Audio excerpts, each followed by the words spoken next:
ಕರೆಗಳು ಅಂತ ಏನು ಬಂದಿಲ್ಲ. ನಾವು ಸುಮ್ಮನೆ ಇಲ್ಲಿದ್ದೆಲ್ಲ ಹೇಳಲ್ಲ.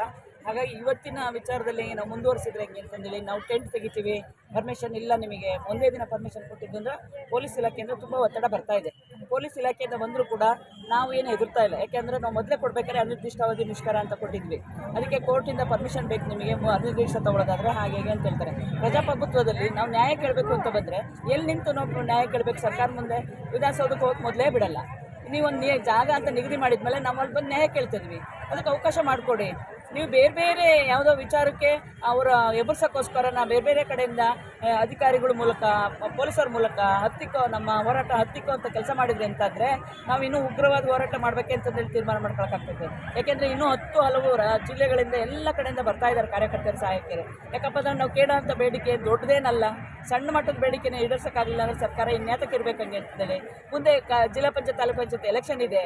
ಅವಾಗ ನಾವೇನು ತೋರಿಸ್ಬೇಕು ಅಂತಂದೇಳಿ ಹೇಳಿದರೆ ನಮ್ಮ ಒಂದು ಏನು ಇದೆ ಅದನ್ನು ನಾವು ತೋರಿಸ್ಬೇಕಾಗತ್ತೆ. ಯಾಕೆಂದರೆ ಈ ಹಿಂದಿನ ಸರ್ಕಾರದಲ್ಲಿ ಇದೇ ಥರ ನಮ್ಮ ಮೇಲೆ ಧೋರಣೆ ತೋರಿದಾಗ ನಾವು ತೋರಿಸಿದಂಥ ಒಂದು ವ್ಯವಸ್ಥೆ ಅದೇ ಥರ ಇದೆ. ಬಟ್ ಅದಕ್ಕೆ ಅವಕಾಶ ಕೊಡಬೇಡಿ.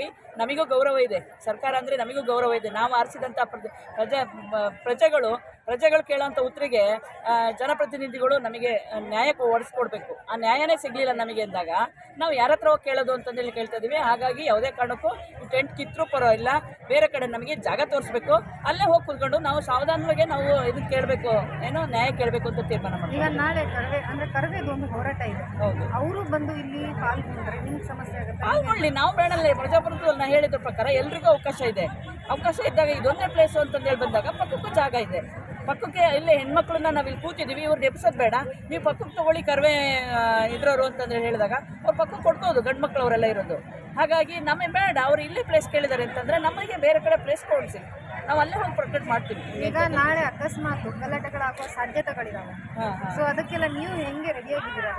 ಗಲಾಟೆ ಆದರೂ ಸರ್ಕಾರ ಹೊಣೆ ಅಲ್ವಾ? ಅದಕ್ಕೆ ಪ್ರೊಟೆಕ್ಟ್ ಕೊಡಬೇಕಾಗಿರೋದು ಸರ್ಕಾರ. ಸಿಬ್ಬಂದಿ ಹಾಕಿ ಹೆಣ್ಮಕ್ಳಿಗೆ ಏನು ಸೇಫ್ಟಿ ಕೊಡಬೇಕು ಅದನ್ನು ಕೊಡಬೇಕು.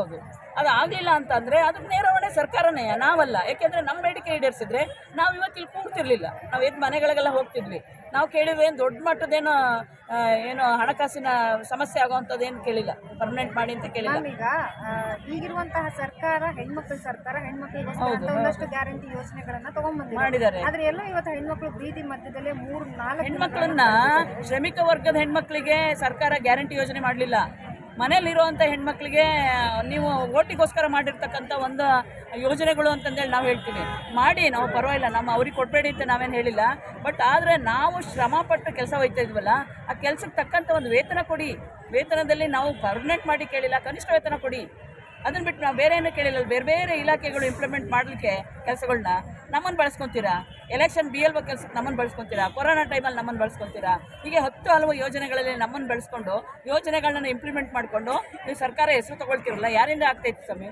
ಅದಲ್ವಲ್ಲ. ಹಾಗಾಗಿ ನಾವು ಪ್ರತಿಭಟನೆ ಮುಂದುವರಿಸ್ತೀವಿ, ನಮಗೆ ನ್ಯಾಯ ಸಿಗಬೇಕು ಅಷ್ಟೇ ನಮ್ಮ ಉದ್ದೇಶ. Okay, thank you.